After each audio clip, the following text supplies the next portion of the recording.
Le passeport intellectuel, c'est un nouveau système d'accès à la propriété intellectuelle pour les inventeurs et les PME qui ne disposent pas des moyens nécessaires pour se payer un brevet d'invention internationale. Je suis aujourd'hui avec Michel Dubois, créateur du passeport intellectuel, et Louise Grenier, consultante administratrice de la société Les Éditions du droit d'auteur. Bonjour à vous deux. Je m'adresse d'abord à monsieur. Monsieur, quand tout ça a commencé, qu'est-ce que la propriété intellectuelle, ce cahier? Vaste sujet. Oui, oui, oui. En fait, il est indispensable pour toute personne qui crée quoi que ce soit d'être détenteur d'une propriété intellectuelle. Tout à l'heure, quand je voyais passer l'inventeur avec ses robots, Oui. eh bien, n'importe qui, dans n'importe quel endroit du monde, peut refaire la même chose sans lui demander son avis, si cette personne n'est pas détentrice elle-même d'une propriété intellectuelle. Et jusqu'à maintenant, on ne connaissait que le brevet d'invention, qui certes a son rôle à jouer, mais le rôle du brevet d'invention s'adresse à la grande entreprise et non pas à l'inventeur, même si on l'appelle un brevet d'invention. Oui. Pourquoi ? D'abord le coût. Un brevet d'invention, s'il n'est pas international, il ne sert à rien. Bon, un brevet international, ça coûte entre 200 000 et 400 000, voire 500 000 euros. Donc, dès le départ, il n'y a pas un inventeur qui peut se l'offrir. Et puis, si vous êtes copié, donc contrefait sur votre brevet, de façon internationale, là, ça peut être 500 000, ça peut être 1 million d'euros. Donc, ça ne donne pas les moyens à l'inventeur de se protéger. D'accord. Louise, tu accompagnes donc des inventeurs depuis nombreuses années déjà et tu les suis dans leurs secrets, dans leur développement. Effectivement, je me trouve très, très choyée d'accompagner les inventeurs depuis 11 ans maintenant. Oui. Parce que quand ils arrivent chez nous, ils n'ont peut-être pas dévoilé encore leurs secrets d'invention à quiconque. J'ai déjà eu quelqu'un, moi, ça faisait 30 ans qu'il se cachait avec ses secrets. Et donc, il attendait le véhicule, le nécessaire. Il ne voulait pas aller au brevet. Donc, OK. On avait vraiment la solution pour lui avec le passeport. Donc, ce qu'on fait, nous, on constitue, ce que je vais montrer à l'écran présentement, un livre Oui. dans lequel il y a les secrets d'invention naturellement. Il y a aussi une biographie qui authentifie vraiment la personne physique du créateur à sa création. Il y a aussi un prévisionnel économique pluridisciplinaire international qui est une création de chez nous. C'est un logiciel spécifiquement conçu chez nous pour Par vous, oui. Oui, exactement. Et il y a aussi un portefeuille de contrats internationaux qui accompagne le tout, assorti d'une garantie. Donc, on garantit le produit que l'on vend. OK. Est-ce que, justement, en étant chez vous, en ayant déposé nos recherches, nos droits nos écrits, ou peu importe, est-ce que, puis c'est reconnu dans 190 pays, 180... En fait, le droit d'auteur, il est mondial. Oui, il est mondial. Oui, il est mondial. Donc, voilà.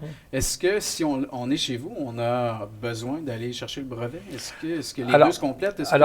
Ils se complètent, mais pas de la façon habituelle. Oui. Jusqu'à maintenant, les gens allaient directement au brevet, ce qui était une erreur colossale.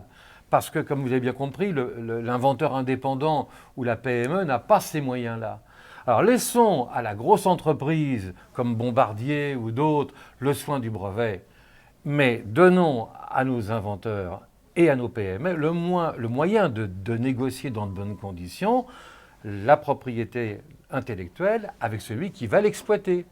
Donc le passeport, du fait qu'il n'est pas publié, donne toute la possibilité de breveter, mais ça ne coûte que le prix du passeport à l'inventeur et non pas le prix du brevet. Tout à fait. Voilà. Mais est-ce que les deux se communiquent? Est-ce que vous communiquez avec les responsables qui remettent les brevets et s'assurer que le produit qu'on dépose dans votre passeport, il n'est pas breveté ailleurs ou il n'est pas en train de se faire breveter? Oui, alors là, vous parlez de l'antériorité, des recherches d'antériorité. Tout le monde peut faire des recherches d'antériorité. Ou même dans un code actuel. Mais dans le cas du brevet, c'est facile parce qu'il est publié. Oui. Et encore, quand je dis c'est facile, pas tout à fait, parce que les derniers 18 mois de dépôt d'un brevet ne sont pas publiés. Donc les gens peuvent déposer un brevet alors qu'un autre est déjà déposé et ils ne le savent pas. Ça, c'est très grave. Oh là là, OK. Alors que dans l'œuvre littéraire et artistique, il n'y a pas le problème. Il n'y a pas de recherche d'antériorité parce que l'œuvre est originale. Oui. Et on intègre dans une œuvre originale le descriptif d'un concept qui est lui-même original. J'ai déjà vu des choses qui se ressemblaient, mais jamais des choses identiques. Donc, il y a toutes les raisons de penser, et on n'a jamais eu le cas, de quelqu'un qui avait réalisé un passeport et qui soit semblable à l'invention d'un autre. Pardon, comment est-ce que vous êtes régi? Bien, nous, on a une association dont je suis présidente qui s'appelle USD Club International. C'est une fondation que j'ai créée et donc qui régit tout le code déontologique. Donc, tous les intervenants qui sont chez nous sont régis par un comité d'éthique, si vous voulez, qui était présidé par Feu Pierre Salinger, qui est avec Kennedy à la Maison-Blanche et qui est maintenant remplacé par Dr Salvatore Di Palma, qui, lui, est l'ex-directeur de l'OMPI à Genève. Donc, on est vraiment privilégié d'avoir chez nous quelqu'un d'autant d'envergure.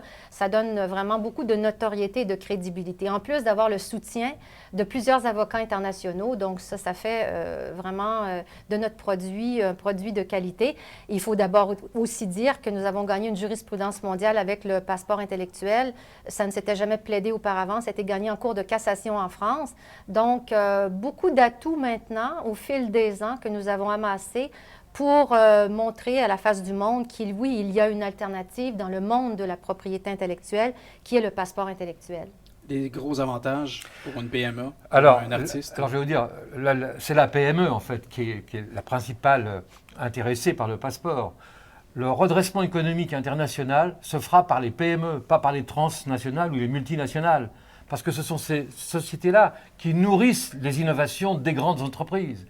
Donc, si on donne davantage plus facilement accès à la propriété intellectuelle aux PME, il est évident qu'on va créer des richesses et des emplois.